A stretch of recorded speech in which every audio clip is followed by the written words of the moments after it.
I'm going to show you how to create a very useful and practical multi-year income tax return comparison template in Excel or Google Sheets. This template is based on real 1040 historical tax return information that you can update with your own personal data to analyze trends and better understand your tax situation over time. Aren't you always trying to remember what your tax return situation was last year or 3 years ago? You will be able to review your tax finances side by side, year by year, for up to 10 years. The template is available in my Etsy store, but I will also show you how to create your own or modify it to fit your needs. You can compare things like effective tax rate, refund versus amount due, AGI versus total tax, and all your income sources over the years. These show up as charts, but behind that you have up to 10 years of income tax data. One tab is linked to the Source tab and used for charts, while the other tab is where we enter all our 1040 data, with matching line items across the years. Tax law changes from year to year, so some items have been removed, combined, or moved to a schedule. The template helps match the closest line items from your 1040 across all the years. There's also a link to each year's 1040 as a reference so you can see how it looked. My template includes an example that you can use as a guide and an empty template that you can fill with your own data so you can analyze your tax history. Cells in the template are protected where data should not be entered.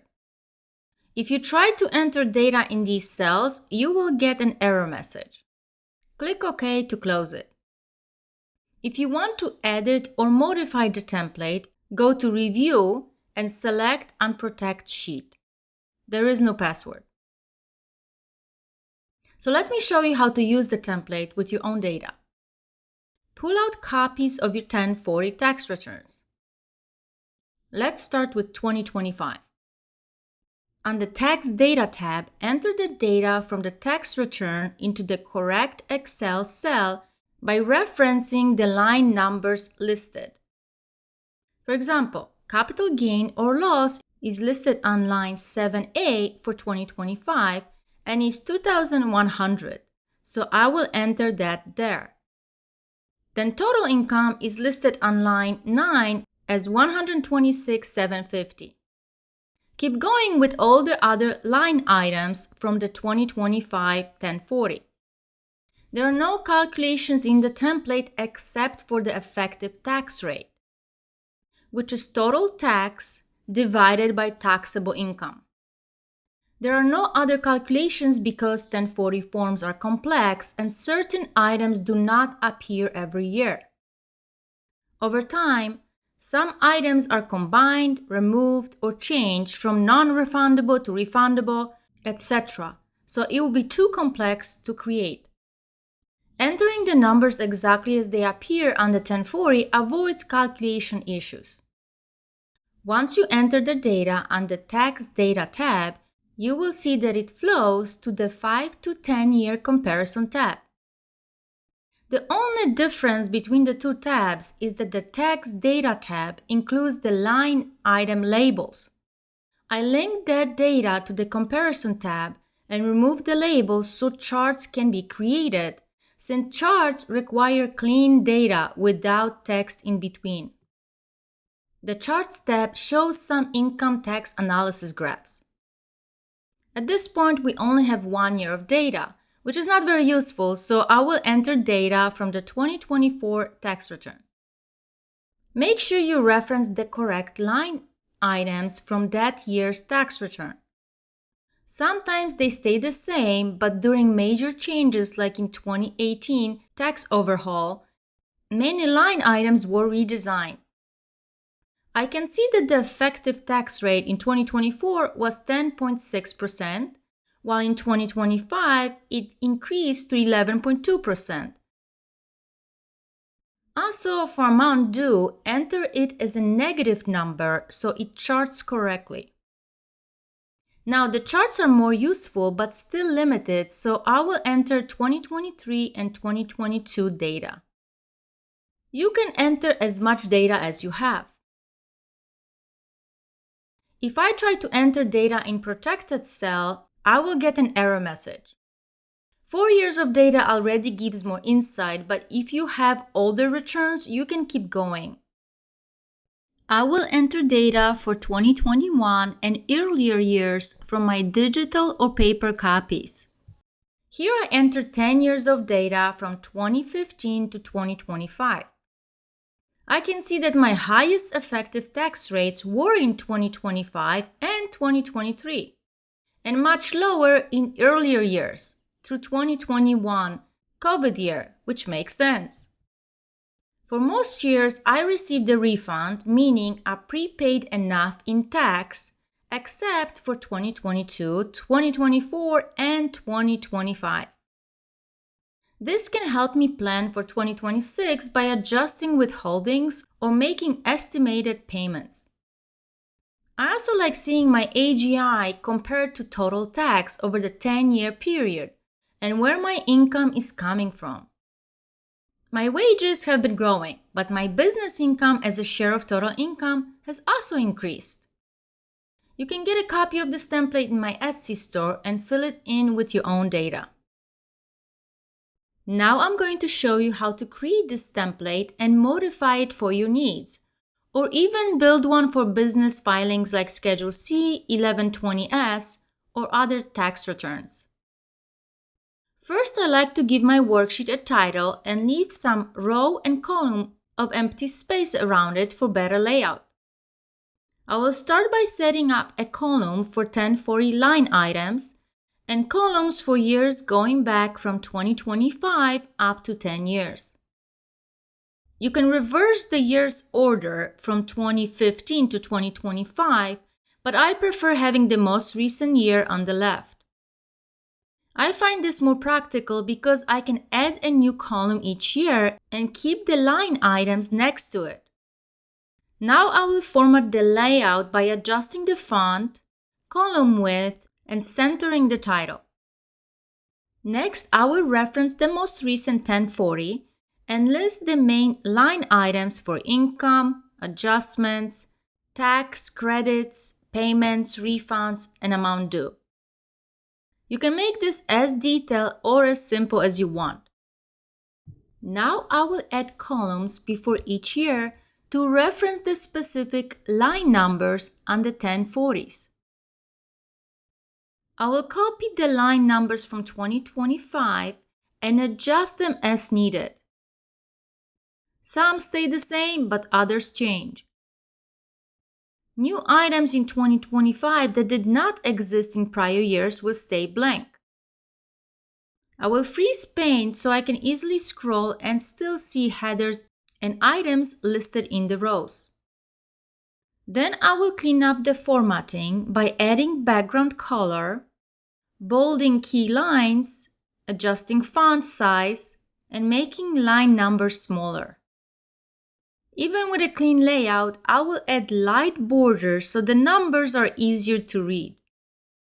I will continue copying the line items for earlier years and adjust them where needed. I will also highlight key totals like total income, AGI, and total tax. Whenever I create a worksheet, I like to start entering real numbers early so I can catch formatting or calculation issues. I will format the numbers as currency with no decimals and copy that format across the sheet. One item I want to calculate, though, is the effective tax rate. It is not on your 1040, but it is super useful.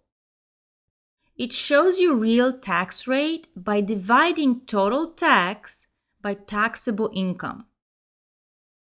Total tax is what you owe after credits.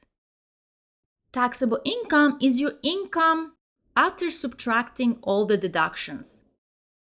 For 2025, the effective tax rate is 11.2%, which is different from the tax bracket rates. Your tax bracket rate only applies to portions of your income, while the effective tax rate reflects what you actually paid after all your deductions and credits. I will copy this formula across all the years. Now I want to mark cells that should stay empty because they do not apply. I will add an X in those cells using borders. Then I will save that as a cell style so I can easily apply it across different cells. I can also copy the style across as needed. Now I will keep entering data and marking non-applicable cells. There were major tax changes in 2018, so some additional line items are needed for earlier years. They used to be separate under 1040, but now are on Schedule 1. I will continue blocking empty cells and entering data to build a full tax history. Another major change in 2018 was the elimination of exemptions that were used in previous years, so I will add a line for that. There were also some refundable tax credits changes and recovery rebate credits during COVID. In my template, it has been to include large or important items and keep anything minor out. I may also adjust row height for key lines to make them stand out more. At the same time, I will narrow the line number column so I can see more years on the screen. Now for each year, I also want to have a 1040 form reference available in case I need to check something quickly. Now, if I try to create charts directly from the sheet, it will not work because of the extra columns and labels. So I will create a copy of the sheet for the charts and link all values from the Tax Data tab. If formatting changes, I can copy it back from the Data tab. Now I can remove the line number columns and keep only the data columns. This allows me to create charts easily since the data is now clean and continuous. Before I do so, I want to protect the template. First, select the entire sheet, go to Format Cells and uncheck Locked. Then, select only the cells you want to protect and lock them. If you get an error, it may be due to merged cells. In that case, unmerge them for time being, make your selection, and then continue. Now go to Review and protect the sheet. I will also lock cells that should stay empty because they do not apply. Even though they have an X, this is only visual and not actual protection. For the Chart tab, I will protect the entire sheet since the data should not be edited at all. Now I'm ready to create charts. I will select the years and effective tax rate and insert a line chart. Then I will adjust formatting like size and font. The most important change here is to reverse the order of the years, since I organize them from newest to oldest. You can check the categories in reverse order option under Format Axis. Next, I will create a column chart for refund versus amount due. To keep things consistent, I will also reverse the order of the years. Since having charts on the same tab can get busy, I will move them to separate Charts tab. I will add a background color and add shadows to my charts. Next, I will create a chart for AGI versus total tax. If the years do not show up correctly, go to Select Data, remove them as a series, and add them as axis labels. I will want to add data labels to my bars under Chart Design and add chart elements. It is hard to see the numbers, so I will increase the font and then manually drag them outside the bars for better readability. I will do this to the total tax and AGI numbers. Then I will move this chart to the Charts tab and adjust formatting. Finally, I will create a stacked column chart for income sources. After cleaning up formatting and reversing the order, I will move it to the Charts tab. You can add more charts if you want, but this already gives a very helpful view of your 1040 income tax history. You can go back and see how credits, deductions, and income changes affected your taxes, and use that to plan ahead, like maybe contributing more to such things as IRAs or HSAs. Thanks so much for watching.